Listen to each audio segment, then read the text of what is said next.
그러므로 형제들아, 우리가 끝으로 주 예수 안에서 너희에게 구하고 권면하노니, 너희가 마땅히 어떻게 행하며 하나님을 기쁘시게 할 수 있는지를 우리에게 배웠으니 곧 너희가 행하는 바라 더욱 많이 힘쓰라.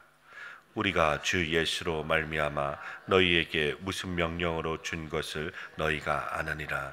하나님의 뜻은 이것이니 너희의 거룩함이라 곧 음란을 버리고 각각 거룩함과 존귀함으로 자기의 아내 대할 줄을 알고, 하나님을 모르는 이방인과 같이 세욕을 따르지 말고 이 일에 분수를 넘어서 형제를 해하지 말라. 이는 우리가 너희에게 미리 말하고 증언한 것 같이 이 모든 일에 주께서 신원하여 주심이라. 하나님이 우리를 부르심은 부정하게 하심이 아니요 거룩하게 하심이니, 그러므로 저버리는 자는 사람을 저버림이 아니요 너희에게 그의 성령을 주신 하나님을 저버림이니라. 형제의 사랑에 관하여는 너희에게 쓸 것이 없음은 너희들 자신이 하나님의 가르치심을 받아 서로 사랑함이라. 너희가 온 마게도냐 모든 성제에 대하여 과연 이것을 행하도다. 형제들아, 권하노니 더욱 그렇게 행하고, 또 너희에게 명한 것 같이 조용히 자기 일을 하고 너희 손으로 일하기를 힘쓰라. 이는 외인에 대하여 단정히 행하고 또한 아무 궁핍함이 없게 하려 함이라. 아멘.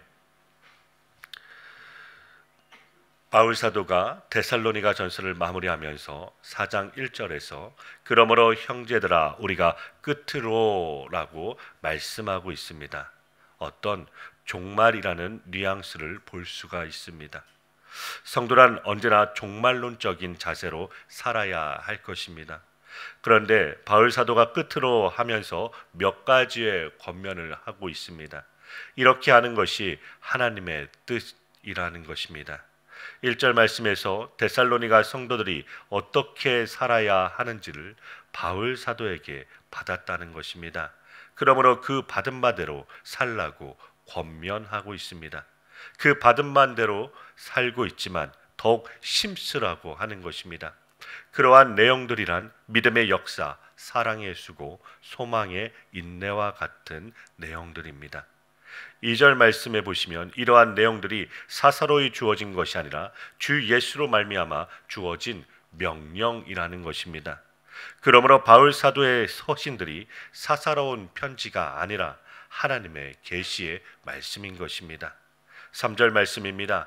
오늘 하나님의 뜻이라고 권면하는 내용은 거룩함입니다. 거룩이란 분리입니다. 세상의 가치관, 사고방식과 분리되는 것입니다. 그러한 거룩함 중에 오늘 말씀은 성적인 거룩을 말하고 있습니다. 데살로니가 교회가 있는 곳은 지중해 연안입니다. 데살로니가 저작시대는 1세기입니다. 로마 제국과 특히 헬라의 생활을 특정 지어지는 것은 성적 문란이었습니다. 그리스 신전들이 곳곳에 세워져 있었습니다. 그러한 신전에서 신들에게 제사를 지냈습니다. 제사를 지내는 과정에 성적인 혼음들이 있습니다. 신전에서 수정되는 여인들과 제사를 지내러 온 남자들과의 성적인 관계가 그들의 신을 섬기는 예식의 한 부분이었던 것입니다. 그렇게 함을 통하여 하늘의 신과 땅의 신을 자극하여 농사가 잘 되기를 바라는 제사 행위인 것입니다. 그러므로 데살로니가의 성도들의 일상적인 생활 속에서 성적인 간음들이 심각한 범죄로 생각하는 것이 아니라 일상적인 생활의 일부로 여기고 살았던 것입니다. 이러한 성적인 문제를 사도 바울이 지적하면서 거룩을 요구하는 것입니다. 그들의 가치관과 생각들이 분리되어야 하는 것이 거룩입니다. 이어서 3절부터 5절 말씀입니다. 하나님의 뜻은 너희의 거룩함이라고 합니다. 그러면서 음란을 버리고 각각 거룩함과 존귀함으로 자기의 아내에 대할 줄을 알라고 합니다. 여기서 자기의 아내라는 단어가 그릇이라는 단어입니다. 남자나 여자를 그릇에 비유하여 말하고 있습니다. 모든 성도가 자신의 몸을 거룩하게 하라는 것입니다. 이렇게 말씀하시면서 무엇과 다르게 구별되라고 하는 것입니까? 5절 말씀에서 하나님을 모르는 이방인과 같이 세욕을 쫓지 말라는 것입니다. 데살로니가 성도들도 하나님을 알지 못하였을 때는 세욕을 쫓아가는 이방인들이었습니다. 그런데 그러한 자들이 복음을 듣고 하나님의 백성이 된 것입니다. 이제 하나님의 백성이 되었으니 하나님의 뜻은 그러한 이방인들과 같이 세욕을 쫓을 것이 아니라고 하시는 것입니다. 6절 말씀입니다. 그러므로 분수를 넘지 말라고 합니다. 자기의 분수를 넘는 것은 형제를 해치는 것입니다. 이것은 성적인 문제뿐만 아니라 우리의 모든 삶의 영역에서 다 적용되어야 하는 것입니다. 자신의 분수를 알고 자족할 줄 아는 것이 성도의 거룩함입니다. 그런데 세상은 자족함이란 없습니다. 분수를 모르는 것입니다. 이것이 죄가 가져다 준 욕망의 포로된 모습인 것입니다. 7절부터 8절 말씀입니다. 오늘 저와 여러분이 하나님의 부르심을 입었습니까? 거룩하여져서 하나님의 백성이 된 것이 아니라 먼저 하나님의 부르심을 입었기에 거룩함을 입은 것입니다. 우리를 그 아들의 피로 단번에 거룩하게 하심을 입었기에 그 거룩함을 지키는 것입니다. 그러므로 세상의 것들로 더럽히지 않도록 자신의 몸을 지키고 자신의 마음과 생각을 지켜야 하는 것입니다. 하나님의 거룩한 말씀과 기도로 지켜야 하는 것입니다. 그러므로 우리를 부르심은 부정하게 하심이 아니요 거룩하게 함인 것입니다. 이 말씀을 거부하는 것은 성령을 주신 하나님을 거부하는 것입니다. 바울 사도는 성적인 거룩함에 이어서 주님 오시는 그날까지 부지런히 형제를 사랑하고 각자가 자신의 할 일을 힘쓸 것을 당부하고 있습니다. 이 두 가지의 문제 중에 첫 번째는 형제 사랑입니다. 9절부터 10절 말씀입니다. 사도 바울은 데살로니가 교회에 형제 사랑을 잘 행하고 있음을 알고 있습니다. 그리고 이러한 형제 사랑에 대하여 더욱 많이 하라고 합니다. 이러한 형제 사랑의 구체적인 예들이 무엇이겠습니까? 그것은 어려운 형제들을 돕는 것입니다. 물질로 돕는 것입니다. 그리고 데살로니가 교회 안에서뿐만이 아니라 마게도니아 지역의 교회들에게도 이러한 사랑이 나누어지는 것입니다. 마게도니아 지역에 빌립보와 베레아 교회들이 있습니다. 이러한 교회들에게까지 데살로니가 성도들의 형제의 사랑이 알려진 것입니다. 이러한 것을 사랑의 수고라는 것입니다. 이러한 사랑의 수고를 칭찬하면서 더욱 이러한 형제의 사랑을 더하라고 합니다. 그러므로 우리가 주님 오실 때까지 서로 사랑하면서 기다리는 것입니다. 데살로니가전서 4장 9절 말씀을 다시 보겠습니다. 형제 사랑에 관하여는 너희에게 쓸 것이 없음은 너희들 자신이 하나님의 가르치심을 받아 서로 사랑함이라. 아멘. 데살로니가 성도들에게 형제 사랑에 대하여 더 할 말이 없을 정도라는 것입니다. 왜 그런 것입니까? 하나님께로부터 가르침을 받은 사랑이 있다라는 것입니다. 바울 사도가 증거한 복음인데도 그러나 그 사랑의 근원을 어디에 두고 있는 것입니까?